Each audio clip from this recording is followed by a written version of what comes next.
Everyone, কি অবস্থা সবার? তো আমরা চলে যাচ্ছি আজকে সিটিতে, রাশিয়ার একটা সিটিতে যাচ্ছি।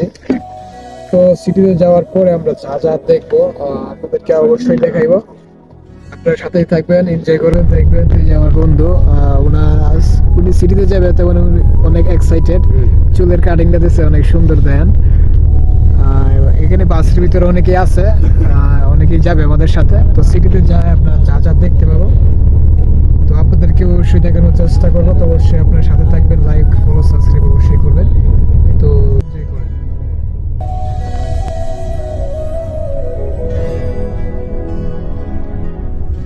তো বাহিরের দৃশ্যটা অনেক সুন্দর লাগছিল। আমি জানালার পাশে বসছিলাম, বাইরের সবুজ গাছপালা, অনেক সুন্দর একটা ভিউ, দেখতে ভালো লাগছিল। তো আমরা অনেকে জানি যে রাশিয়া শুধু বরফের দেশ, শুধু ঠান্ডার দেশ, বরফের দেশ। আসলে কিন্তু তেমন না। রাশিয়াতে প্রত্যেকটা মাস ঋতু পরিবর্তন হয়, আমার কাছে এরকম মনে হয়। প্রতি 2 মাস পর পর মানে ভিন্ন ভিন্ন ভিন্ন একটা ভিউ দেখা যায়। এখন বর্তমানে গরমের প্রায় শেষ, সামার সিজন প্রায় শেষ হয়ে গেছে।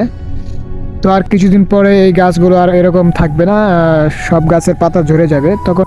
তো আমরা একটা গ্রামের দেখা পেলাম, অনেক চলাচলের পর, অনেকটা রাস্তার পর আমরা একটা গ্রামের দেখা পেলাম। তো গ্রামটা রাস্তা থেকে অনেক দূরে। তো গ্রামের ঘরগুলো কিন্তু অনেক সুন্দর ছিল, অনেক পরিবেশটা অনেক সুন্দর। তো দেখার মতো ছিল ঘর বাড়িগুলা। তো আমার কাছে একটা বিষয় ভালো লাগে, তো রাশিয়ার প্রত্যেকটা জায়গা, আপনি রাস্তাঘাট, শপিং মল, মার্কেট, আপনি যেখানে যাবেন না কেন এত পরিষ্কার পরিচ্ছন্ন পাবেন, মানে কোনো ময়লা পাইবেন না। মানে রাশিয়ার মানুষজন এত পরিষ্কার পরিচ্ছন্ন। তো আমরা বর্তমানে যে জায়গাটা আছি এটা হচ্ছে চায়না বর্ডারের পাশে সম্ভবত।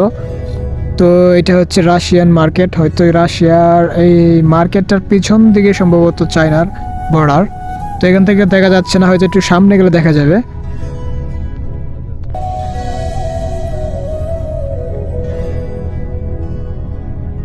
তো আমার কাছে রাশিয়া শীতের সময় একটু কষ্ট হয়, বলতে একটু খারাপ লাগে, কারণ প্রচণ্ড শীত। আমরা যেই জায়গায় আছি এই জায়গাতে -42 পর্যন্ত তাপমাত্রা নিচে নামে। তো অনেক ঠান্ডা এলাকাটা, যার কারণে অনেক কষ্ট হয়।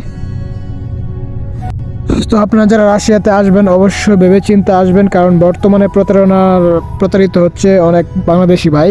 কারণ বাংলাদেশ তো ভাই ভালো দেশ না, এটা দালালের দেশ। তো আপনারা যারা রাশিয়াতে আসবেন অবশ্যই সাবধানতা অবলম্বন অবশ্যই করবেন।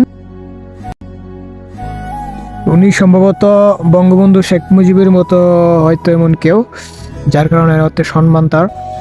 তো এটা হচ্ছে চায়না বর্ডার। ওই যে একটা দোলনা দেখা যাইতেছে, এটা কিন্তু চায়নাতে। আর দোলনার পাশে যে বিল্ডিংগুলো, ওইগুলো কিন্তু চায়নাতে। তো ওই যে লাল একটা বিল্ডিং দেখা যাইতেছে, এটা পতাকা দেখা যাইতেছে, এইটাই হচ্ছে চায়নার পতাকা। তো এত কাছ থেকে চায়না দেখতে পাবো, চায়নার পতাকা দেখতে পাবো, আসলে একটা সত্যি অসাধারণ একটা বিষয়।